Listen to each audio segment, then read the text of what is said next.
Hey y'all, hey, it's JJ Conway. Welcome to Building Wealth Together, where our goal is to help you walk in abundance and leave a legacy. It's Mindset Monday, where we take the best teachings on mindset, motivation, and leadership and apply them to your life. This helps you get past the past and grow forward into abundance. Let's get into it. During Black History Month, we've been tackling some pretty controversial topics, and this one is no different.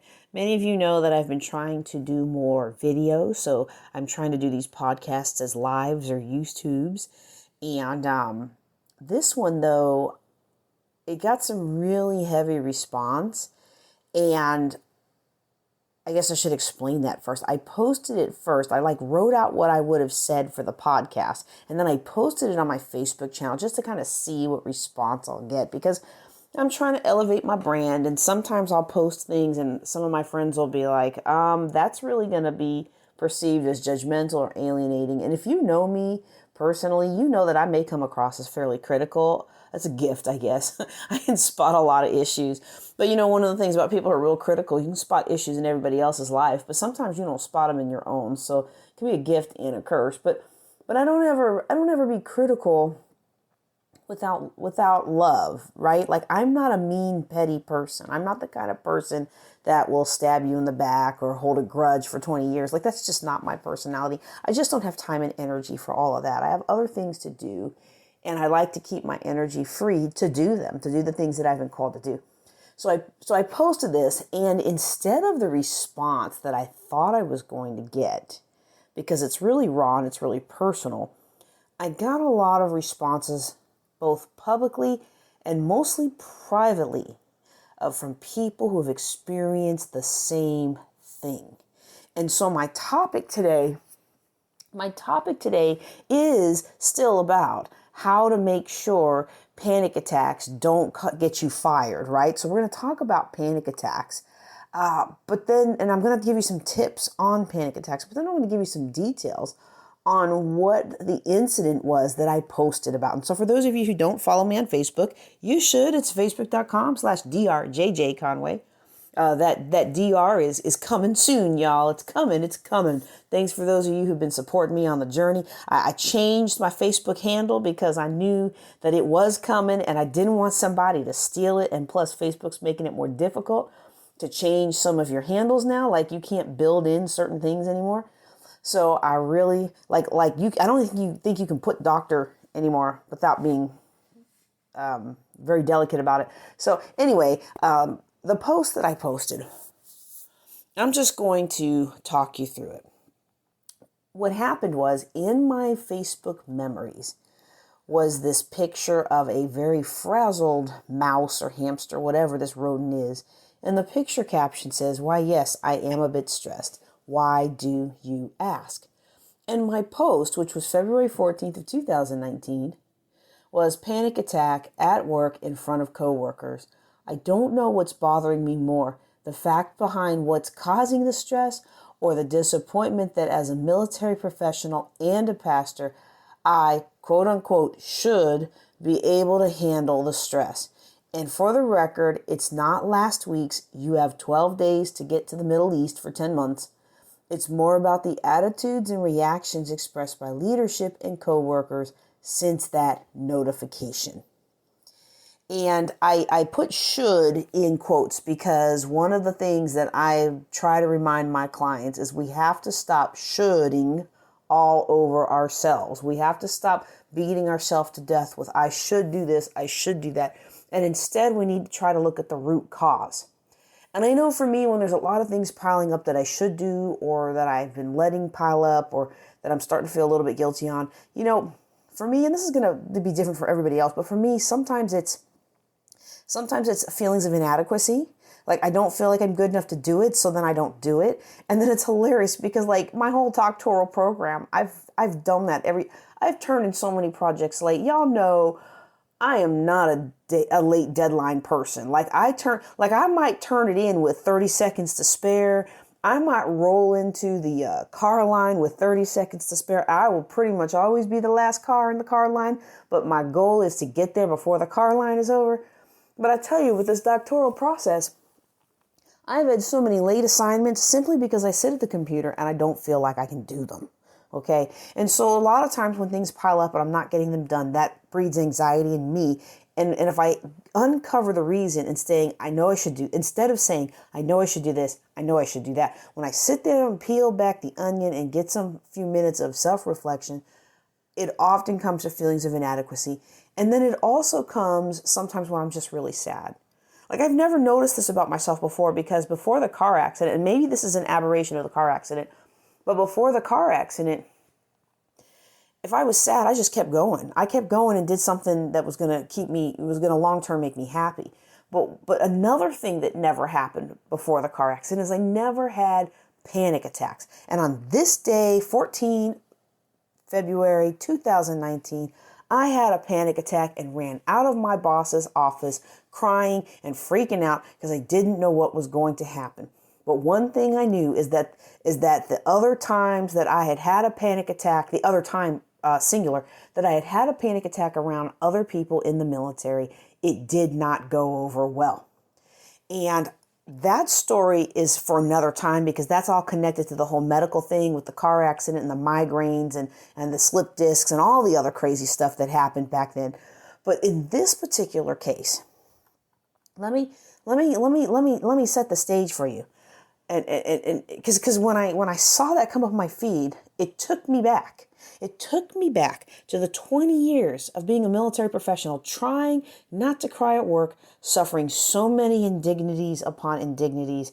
And I wrote in the Facebook post the other day, 3 years later, that, 20 years I tried not to cry at work, and then this kid texts while driving, he hits me, and now whatever shook up in my brain, I cry at the drop of a hat. It's ridiculous. Like, I'm so emotional about things that I never was before. And I was very emotional at those first 2 years at work. Okay.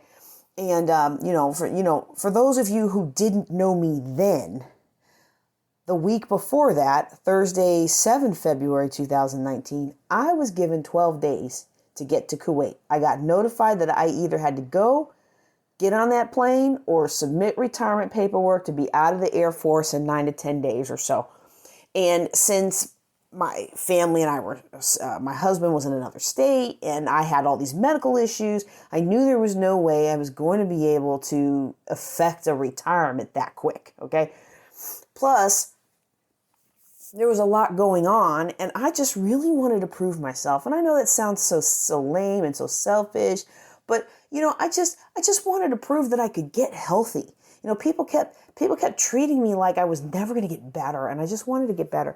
And so they gave me 12 days. You got 12 days to pack your kids up, move them somewhere for 10 months because you're going to be gone. You getting on that plane, you're going to be gone.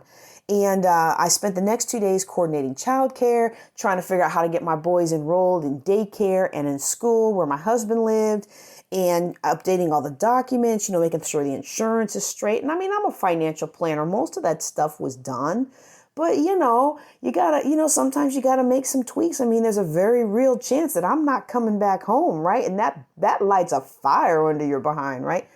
So I'm doing all that stuff. And then I'm going around. And this is the other thing that I did. And I think it surprised my supervisor because he didn't expect this when people started coming to him talking about what I had talked to them about. Like, hey, I need somebody to take this over because next week I'm shipping out. Hey, are you going to do this? You're going to do this. The boss says you're going to do this. Well, the boss told all these people this, but the boss told me all these people were going to take it over, but he didn't tell them. And I'll explain why he didn't tell them later. Okay. So I spent the next 2 days, Thursday and Friday, doing all of that, getting my gear, my gas mask, straightened up, all that kind of stuff. Okay. And then over the weekend, I was also trying to make arrangements, but I was trying to keep things together and not stress out my boys by letting them see me cry because I was worried. Kuwait just wasn't a friendly place. Even if I didn't get killed over there, there's a lot of reports of things that happen to women who look like me, and the government doesn't do anything about it. So it just wasn't an environment I wanted to put myself in, But there was a time when I was trying to get to Kuwait or Pakistan or anything, and that tells you just how deep deep down in I don't want to say depression, but just struggle that I was in. But at this point, none of that stuff had happened. None of the stuff I'm about to tell you about had happened yet. Okay. So let me look at my time here. I see that we're already several minutes into the podcast. All right. So I get this notification. I'm doing everything I can. Monday afternoon, I learned that medical had declined my trip due to my fragile state following that 2017 car accident. And because this comes up, they're like, well, now since we're denying you to go, now we got to medically board you. You could be out of a job in as little as 4 months, depending on how they do it. And they were like, since we've already got 2 years of trying to help you get better and you're not where you should be, this should be a fairly fast process. You should start making plans to leave the Air Force. And so that mental roller coaster was just too much. And I had the supervisor who was constantly telling us about another guy who had serious PTSD. He was classified as PTSD, was still active duty, still got picked up for command. And me knowing this person personally, I'm like, I don't know how that happened, but I guess he knew the right people who were pulling for him. My boss was always saying that. So I went into him after this. I was like, this is too much. I think I need to figure out what to do. And he's like, you should go to mental health tomorrow and you should ask them for some downtime. And you want to get it documented so it's on your VA, when you go apply for disability, it's on your medical record, and you just want to go ask them about some time off. And, we talked about it and I thought, time off is a good idea. And he said, yeah, just ask them to give you some time off. And I said, okay, I will ask them to give me some time off. And if they don't, I'll take leave.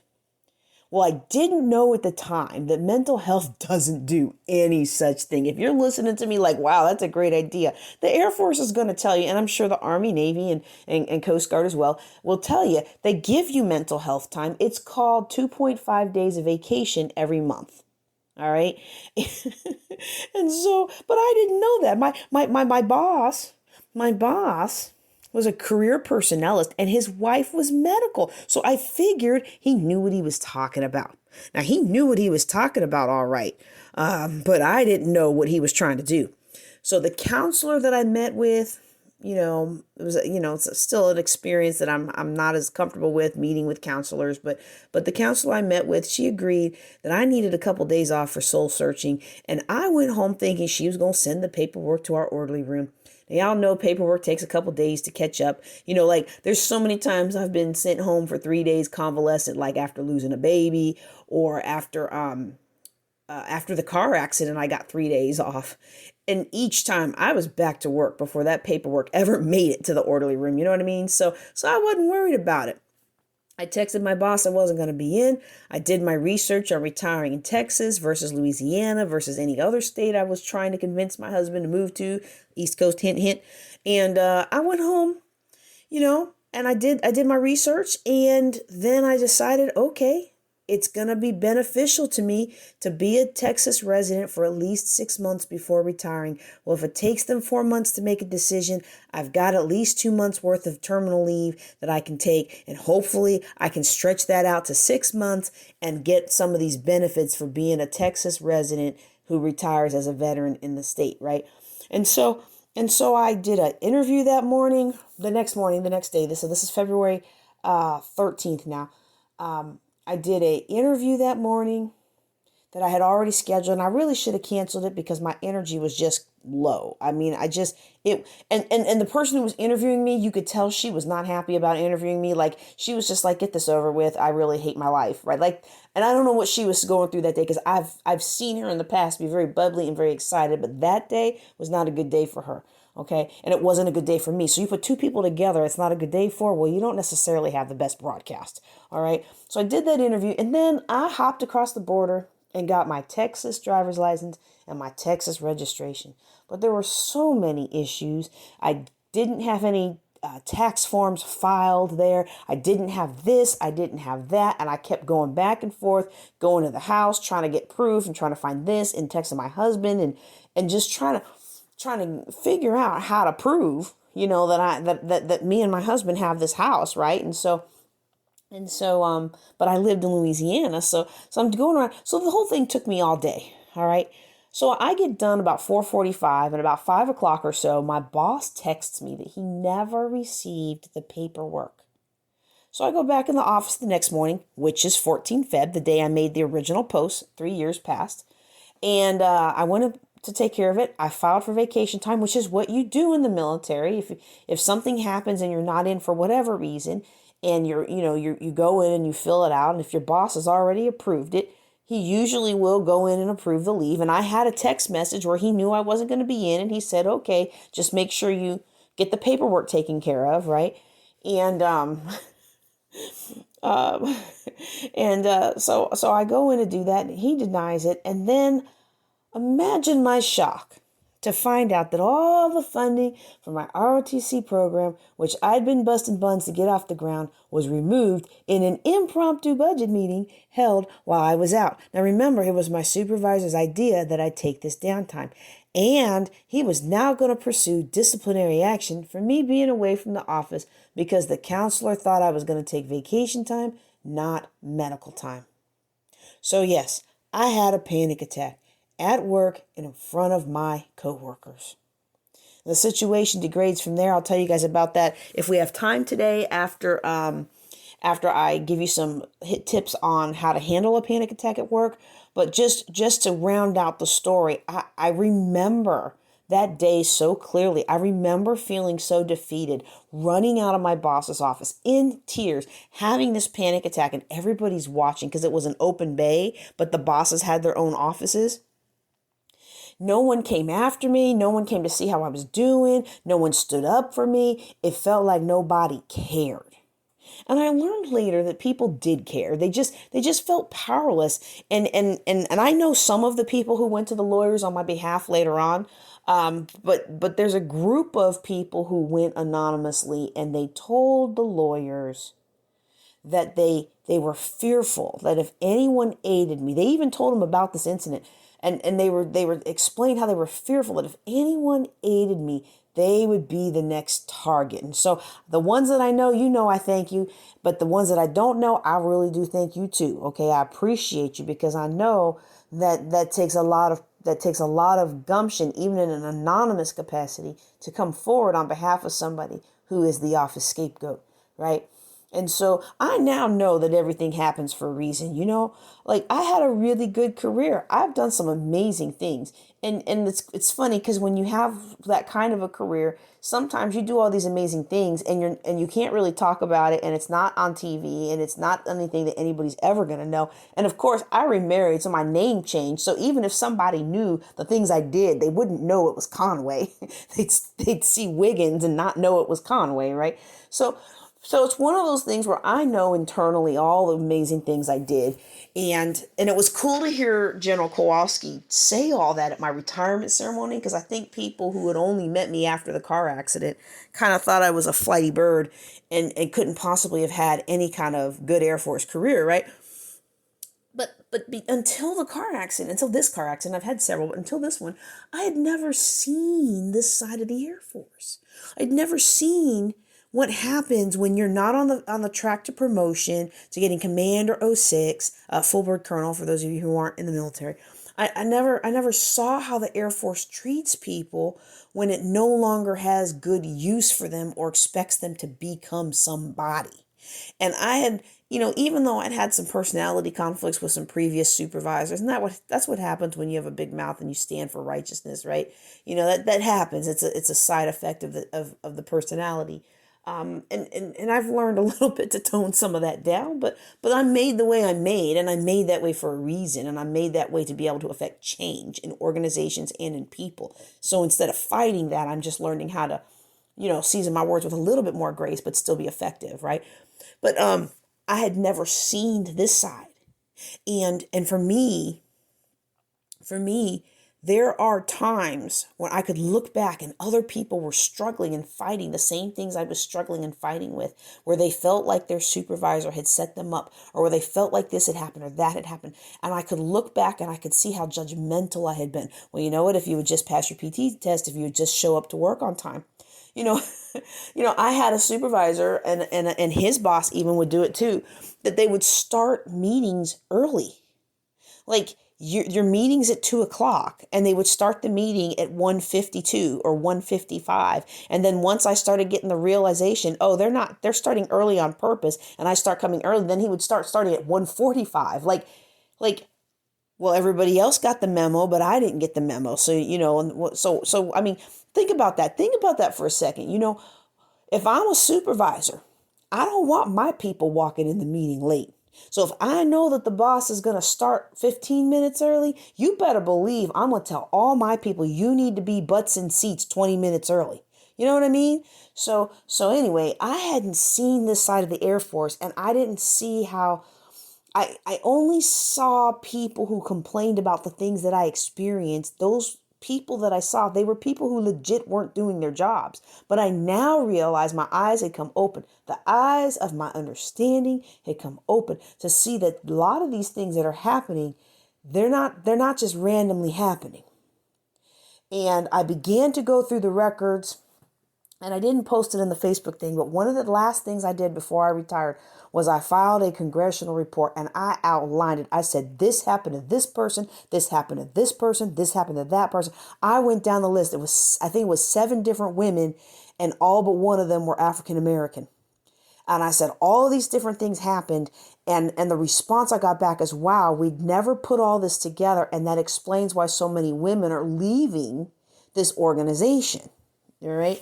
And so if I hadn't had this happen to me, and I wish it hadn't happened to me, I wish I could have gotten the education without it happening. But sometimes you can be in a real cushy spot, and it's really easy to be judgmental and critical of other people because you're doing all right and you're doing what you're supposed to do. But sometimes, not all the time, because yes, there are a lot of people that game the system and don't want to work. And it always cracked me up. When I was chief of protocol, and when I was chief of the CAG, I had, that's the Commander's Action Group. We write all his, I wrote all his presentations, his speeches, managed all his special projects, including protocol at that base. And, it was funny how many people wanted to work for me. And I was like, I'm not working for them. They've gotten up in church and testified too many times how they want to have a job with nothing to do and get paid. And that's not the kind of person I want working for me. You're not working for me to get paid to do nothing. So you're not going to come work for me. That's going to ruin our friendship. But it's like so many other things. Like even with racism, with classism, ageism, when you aren't affected by it, a lot of times it's harder for you to see it.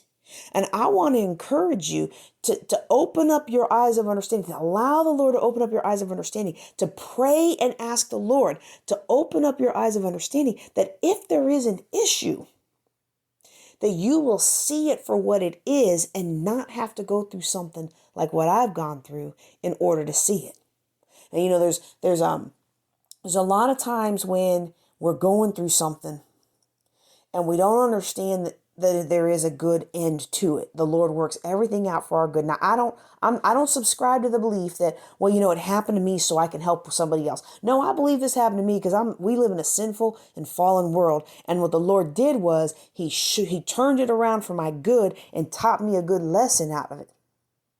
He taught me a good lesson out of it. And I don't know what you're going through, but I see now that this helped me grow into the leader that God is calling me to be. It also helped me to advocate for people and be able to mentor people and have a better understanding of what they're going through. And as I volunteer with the Air Force Cadet Officer Mentoring, and other things that I'm involved in that help mentor and help pave a way for Air Force officers and our cadets that want to become Air Force officers, this is a part of my education, And I want to encourage you, whatever you're going through right now, if you've experienced something similar, sometimes it can feel like the people who really should have rallied around you, they should have lifted you up. They should have supported you. And after everything you did, instead of being there for you, it's like they kicked you to the curb. It's like they set you out to pasture. It's like they forgot all the late hours that you put in, all them late nights that you put in, all the times you answered their phone call in the middle of the night, all the times that you skipped dinner with your family so you could do what was needed for the mission, or so you could help support the church, or so you could go and take care of this nonprofit, so you could go help this family in crisis, whatever it is that you felt called in your heart to do, because you're a person that wants to help people. And time again, people took advantage of your desire to help, right? I want to tell you that you haven't been set out to pasture. What the Lord is doing for you is He's separating you from people who aren't worthy of you. If you're listening to me today and you're understanding what I'm saying, God is something for you to accomplish, something for you to impact. I don't know what it is, but I just know that it is. There's still something in this world for you to do. It will not only impact others, but also make your heart sing. And I want to encourage you to find that path and live that dream. Now, I did say that this was a post about how to make sure panic attacks don't get you fired. So we got 4.5 minutes left. I'm gonna talk a little bit about handling a panic attack at work. Okay. And for those of you who don't know what a panic attack is, it's defined as, by the Mayo Clinic, a sudden episode of intense fear that triggers severe physical reactions when there's no real danger or apparent cause. They can come suddenly and without warning. And the interesting thing about panic attacks is it can really mimic very real symptoms. Like, I remember when I had panic attacks back during this time, I felt the pain in my chest. I felt a flutter in my chest. I would get almost the aura of a migraine. It was a very scary experience. And the first time it happened to me was in the emergency room. So it was, one of those things that was just, oh my goodness. They say here that you can have heart palpitations, pounding heart, sweating, trembling, shaking, shortness of breath, feeling like you're being smothered, choked, chest pain, which is what I had, or discomfort, nausea or abdominal distress, feeling dizzy, unsteady, and lightheaded. And it's interesting because feeling dizzy, unsteady, and lightheaded is really a symptom of a lot of stress-related concerns. And it's also a symptom of a whole lot of other stuff. So sometimes we tend to ignore these symptoms, all right? And so the thing that I want you to know is, if you're experiencing these kinds of things, it's not that you're dying and it's not that you're going crazy, okay? It's your body saying, I need some help. There's something that's not right in my life, and somebody somewhere somehow needs to do something about it, okay? And so I want to make a difference between a panic attack and work-related anxiety, okay? Because work-related anxiety is more of a specific worry and trigger. You got a work deadline coming up and things like that, okay? But a panic attack, when you have something like that happen to you, it can really come. It can be instigated by something that happened, but it can also come without any warning, okay? So Dr. Amen, y'all have heard me talk a lot about Dr. Amen because I went to his clinic to get my brain scan, and that's when I began to really get some healing from this car accident, okay? He gives some good techniques on how to handle it, and his first focus is breathing. His first focus is on breathing, and he says that since the brain is the most metabolically active organ in your body, any state that lowers oxygen is going to trigger more fear and panic. So by taking deep breaths, you'll boost oxygen to your brain and start to regain control over how you feel. And so he's saying here that learning deep breathing techniques can help you regain your sense of calm.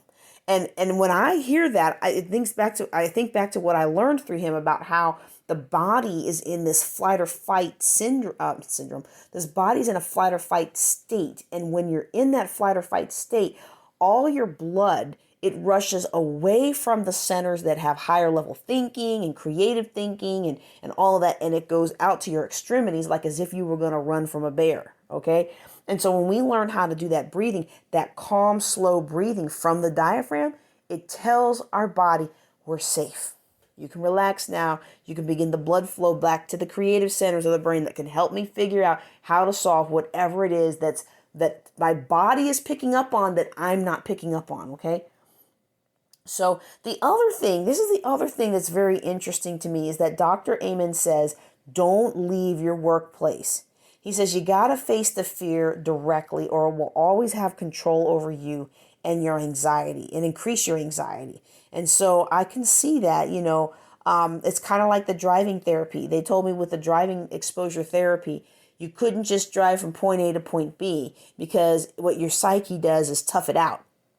Instead, you got to drive in a loop, a defined time loop, in and out, in and out, in and out. And what that does is it gives you a set amount of time to lower the whatever it is that's triggering the anxiety. Because the anxiety is going to come, it rises, and then it normalizes, and then it falls. And if you wait long enough, it will fall. And so what these techniques are doing is to help you. Now, they also recommend getting professional help, writing your thoughts, and talking to your boss. Now, if you're in the military, I don't know about talking to your boss. I'm going to be honest. As leaders, we were supposed to toe the party line and say, go get help when you needed it. As somebody who's not retired, I found that anybody who really did that, they had some struggles unless they were already tight with the leadership to the extent that this wasn't going to hurt them. But anybody who was marginalized, anybody who wasn't tight with the leadership, oh, this was a great excuse to get you out the door. So I want you to be very careful of that, all right? Now, some other quick tips, and again, I know we're running late, and some of you are probably laughing like, JJ, you've been saying you're going to normalize the time of these podcasts for like 2 years now, and I promise y'all in 2022, we are getting it together. But I think this is really important, because when a panic attack comes, the symptoms can be so painful, you really feel like you're about to die. And then when you don't die, then you feel like you're going crazy. Maybe you don't. That's how I felt, okay? So some other things that can help with that is to really practice self-awareness and to understand, okay, here's what I'm feeling. There's no real threat to me right now. I can get through this. I can calm down, okay? And it's very important to understand that this is, it's not that you're crazy. It's not that something's wrong with you.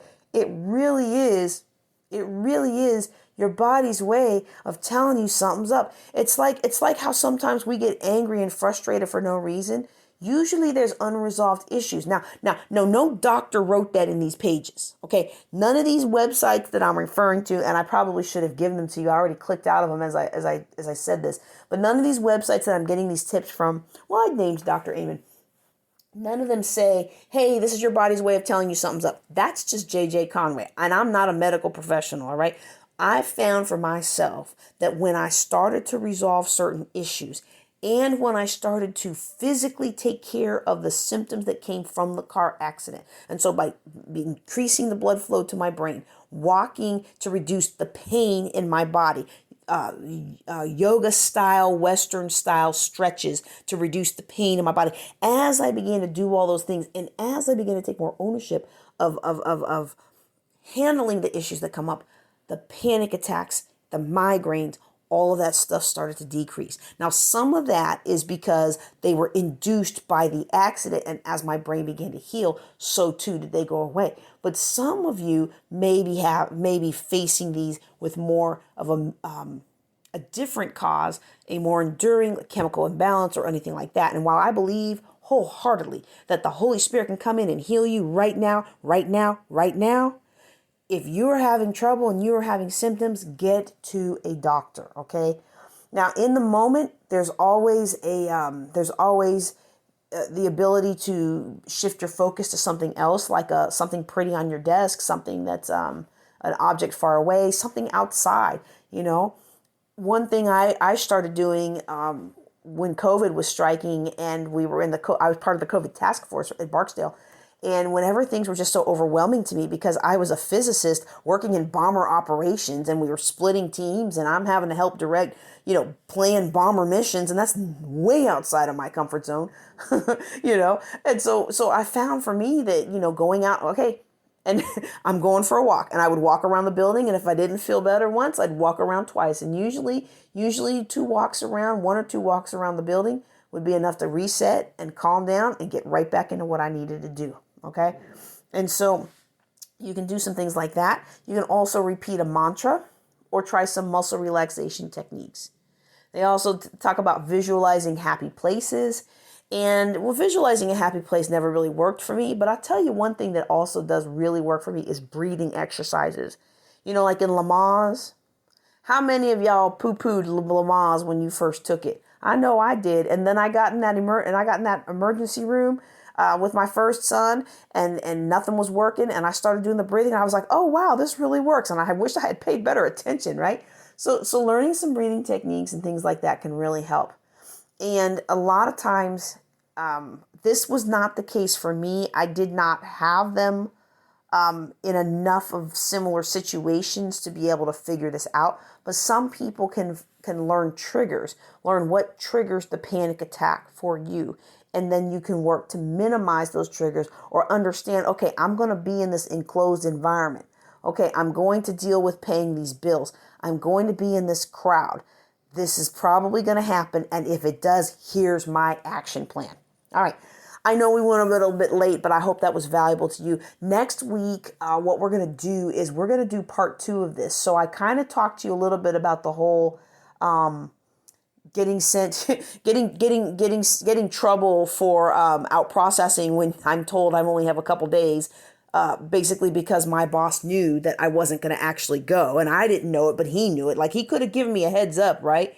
But he knew I'd be out of the office, and he knew that he had information that I wasn't going to get to go, and he used it to hammer me. And even though my documentation showed that when I got notified, he still had enough connections to make it happen. So what we're going to talk about next week, though, is the more poignant part of the story, where I actually dig into everything that happened after that. And it's on my Facebook. You can go out there now, and you'll find, I think there's like 11 comments out there, but there's so many more people that have talked to me privately about having gone through the same thing. And most of these comments are about having gone through the same thing. So I encourage you to listen next week for another Mindset Monday. We're going to talk about the mindset to succeed when everything's going wrong. I'm going to do part 2 of this story. I'm JJ Conway. I want to thank you all for listening and for being here. Check out Wednesday. We're going to do Dr. George Fraser. I'm so excited about this interview that I recorded with him. And I'm going to tell you up front, it's a little bit controversial. All right. So put your seatbelt on, strap in, and let's go. All right, y'all. Take care and be blessed.